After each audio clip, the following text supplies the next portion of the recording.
Hello guys, welcome back to my channel. আসলে তোমরা সকালে খুবই ভালো আছো, আমরা খুবই ভালো আছি।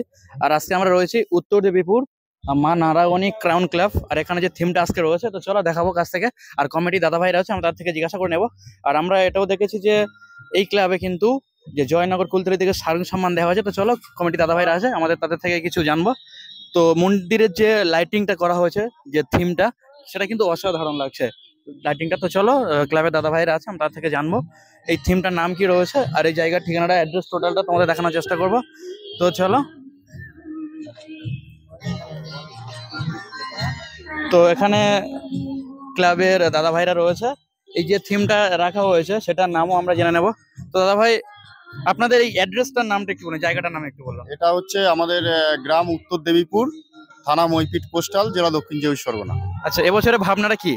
এবছরের এই থিমটা আমরা তৈরি করেছি আমাদের আমাদের ভারতবর্ষের যে অন্ধ্রপ্রদেশ রাজ্য, এই রাজ্যের যে তিরুপতি, অন্ধ্রপ্রদেশে যে তিরুপতি বালাজি মণ্ডপ রয়েছে, তারই আদলে আমরা চেষ্টা করেছি এই মণ্ডপটা আমরা নির্মাণে। এটাই আমাদের থিম। তো আপনাদের এই পূজা মণ্ডপটি কত বছরের? এটা আমরা এবছর আমাদের 17তম বর্ষ চলছে। 17তম বর্ষ।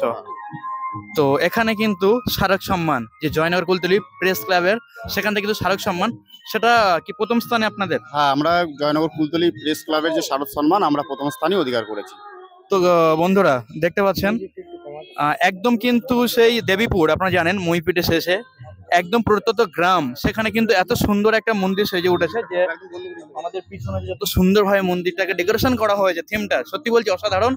একদম প্রত্যন্ত গ্রাম অঞ্চলে, একদম এটা লাট বলে নাকি আপনাদেরকে? হ্যাঁ, এটা গ্রাম, একদমই নদীমাতৃক। এখান থেকে মইপিট কত গ্রাম দূর? আমাদের এখান থেকে ধরুন, এখান থেকে 10-12 কিলোমিটার, 10 থেকে 12 কিলোমিটার। একদম কিন্তু আমরা রয়েছি শেষ প্রান্তে। এরপরে কি জঙ্গল রয়েছে নাকি? জঙ্গল, শুধু জঙ্গল, নদী, এইসব জনবসতি শূন্য অঞ্চল রয়েছে, মানে সুন্দরবন একেবারে বলতে পারেন। তো বঙ্গোপসাগর উপকূল। আচ্ছা, এখান থেকে মাত্র 12 কিলোমিটার, তারপরে কিন্তু সমুদ্র আর জঙ্গল, তাছাড়া কিছু নেই। সেই জায়গায় দাঁড়িয়ে কিন্তু এবছরের ভাবনাটা সত্যি অসাধারণ, খুব সুন্দর হয়েছে। মইপিট কোস্টাল থানার মধ্যে 17টা পুজো হয়। আচ্ছা, তার মধ্য থেকে ওই জয়নগর কুলতলি প্রেস ক্লাবের পক্ষ থেকে মইপিট কোস্টাল থানার মধ্যে আমাদেরকে সেরা ঘোষণা করেছে।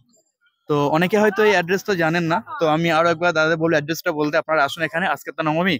তো আপনাদের বিজয়া দশমী কবে আছে? আমাদের আছে 4 তারিখ শনিবার। তো তার আগে পর্যন্ত কিন্তু আপনারা আসুন। এবং এখানে আমি অ্যানাউন্সে শুনছিলাম যে বিজয়া দশমীর দিনে কিন্তু প্রত্যেকের জন্য অন্নদানের ব্যবস্থা রয়েছে। তো আপনারা আসুন। দ্বাদশীতে বিসর্জন আমাদের, দ্বাদশীতে বিসর্জন। তো আপনারা আসুন। সত্যি বলছি, হয়তো অনেকে জানেন না যে এর মধ্যে এত সুন্দর একটা প্যান্ডেল মণ্ডপ রয়েছে। তো সত্যি কিন্তু দেখতে পাচ্ছেন অসাধারণ। তো এবং ড্রোনের মাধ্যমে আমরা এই ভিডিওটি আপনাদের সামনে তুলে ধরবো।